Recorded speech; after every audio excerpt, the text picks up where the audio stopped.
ketuhanan Yesus itu adalah ketuhanan yang telah dijadikan oleh Paulus. Gitu loh. Sementara dalam imanmu tadi menyatakan tentang konsep Tritunggal, iman Kristen mengatakan Tuhan itu tiga dalam satu. Terus kau katakan lagi bahwasanya di dalam diri Yesus itu adalah Bapa.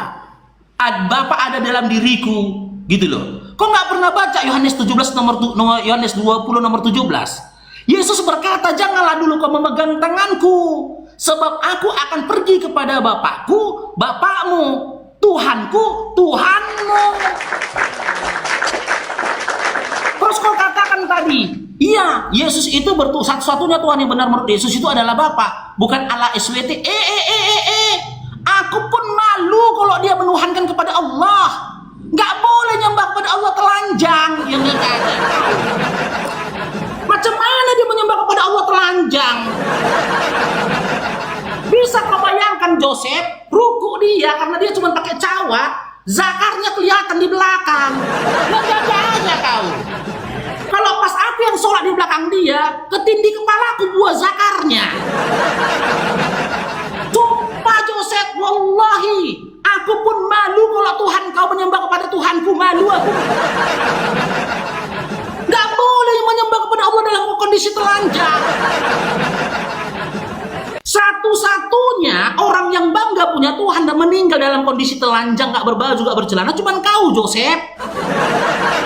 Bikin malu. Terus kau tanya kepadaku, jawab Faruk, ya Allah itu di mana? Dinda, Allah tak butuh tempat. Seiring karena dia tidak butuh tempat, tak perlu kau tanyakan dia di mana. Allah tak butuh tempat, Allah tak butuh apapun, dan Allah tidak butuh siapapun. Karena apa? Karena dia walam yakul lahu kufuwan ahad.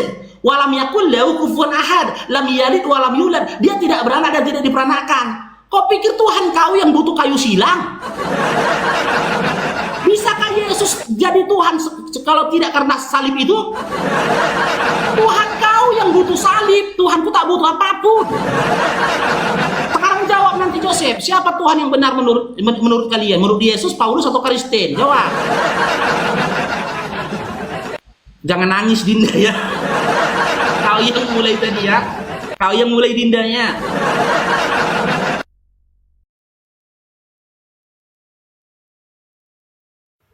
Silakan sekarang giliran saya. Oke, Faruk, sayang sekali ya, nggak pakai data jawab Islam. Dibacain nggak Al-Qur'annya? Nggak dibacain. Allah nggak butuh tempat kata siapa? Kafir. Saya minta MUI tangkap ini orang. Allah tidak bertempat, kamu akidah apa kamu? Sumastawa alal ars, sesungguhnya Allah bersemayam di atas aras. Sekarang si Faruk bilang Allah nggak butuh tempat, tuh nawisma tuh Allah. Lucu ya, lucu ya. Makanya saya bilang kamu fokus sama profesi kamu, jagain aset properti, jangan diskusi, jadinya nggak ada data. Allah dibilang tunawisma, kurang ajar. Ini MUI harus tangkep nih orang nih. Saya tampilkan lagi ayatnya selain sumastawa alal ars. Saya tampilkan saya buat kamu bubuk. Kamu kan bilang jangan gitu ya, kamu yang mulai ya. Saya belum mulai bahkan. Ini baru pemanasan. Sudah panik mukamu. Buka surah Hud ayat 7, kamu baca di sini. Lihat, saking bohongnya dia. Dialah yang telah menciptakan langit dan bumi dalam 6 masa serta arasnya di atas air untuk menguji kamu. Sekarang saya tanya, kalau Allah tidak butuh tempat, buat apa dia butuh air? Dan air ini untuk naruh aras. Allah kamu di atas air. Siapa dia, Nyi Roro Kidul?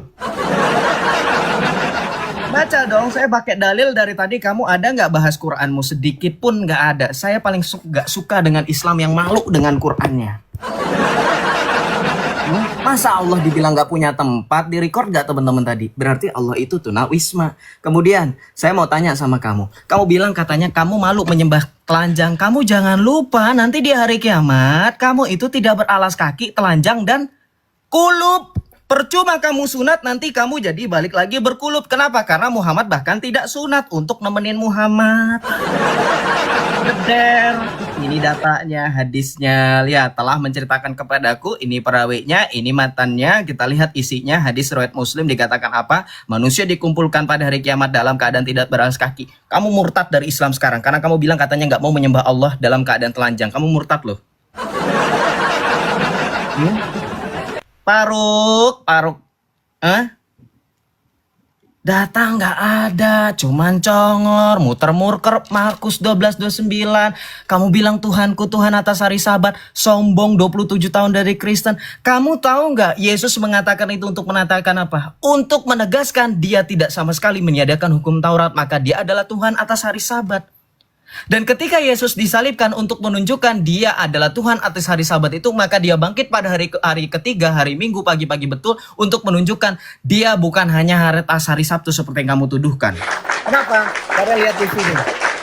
Kamu bilang kamu Kristen 27 tahun lebih. Kamu baca nggak di dalam Alkitabmu? Saya nggak percaya kamu pergi ke gereja. Saya yakin kamu mungkin ya mabok-mabokan. Kamu butuh istri lebih dari 4 karena kamu nggak tahan jadi Kristen hanya monogami. Nih, perhatikan ya. Di sini Yesus itu mengatakan apa? Dalam perjamuan Yesus itu mengatakan apa? Ingatlah ya. Ingatlah akan daku. Artinya apa? Yesus itu menetapkan perjamuan Tuhan itu untuk sebagai peringatan akan Yesus. Apakah orang Kristen hanya memperingati Yesus sekali dalam seminggu? Tidak, Faruk. Kamu kan Kristen. Saya Katolik. Kamu harusnya tahu jadwal ibadahnya orang Katolik itu tiap hari. Dari mana kami ibadah tiap hari? Kita baca dalam Kisah Para Rasul 2. Cara hidup jemaat yang pertama. Ini Islam nggak tahu apa-apa. Baca Kisah Para Rasul 2 ayat 46.